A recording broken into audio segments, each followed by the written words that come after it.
few moments later.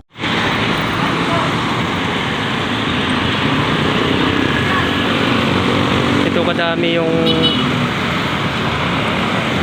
tinapon kong basura ngayon mga kasangga. Isang katutak na basura. Yan.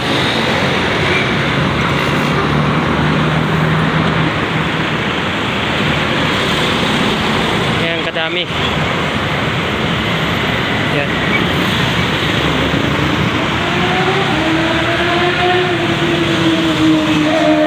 At dito ko pa kinuha sa loob ng building.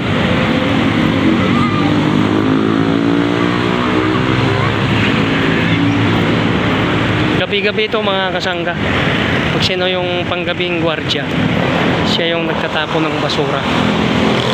Mamaya malalaman niyo kung bakit ko ito binibidyohan o bakit ko pinakita sa inyo kung gaano kalayo para maintindihan niyo. Doon ko galing mga kasangga. Doon ko kinuha. Yan. Yan ko siya kinuha. Yan.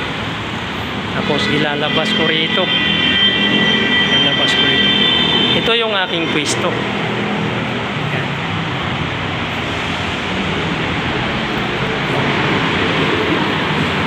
Doon ko pa itatapon. Yan yung poste na yun. Diba malayo? Ito yung tanong. Kasi ang sabi ng iba na hayahay daw ang buhay gwardya kay paupo-upo lang. Hindi po hayahay. Ito yung tanong ko, bakit ko ito yung mga kasagutan kung bakit ko ito binibidyo. Diba ka napakalayo na yung pinuntahan ko dahil sa labas na tinatapon ko yung mga basura. Ngayon sa oras na may mawala dito sa aking pwesto, ito pwesto ko na. Once na may mawala dito, sinong mananagot? Ako. Ako yung masasabon dito. Hindi lang sabon mga kasangga, matatanggal ako rito.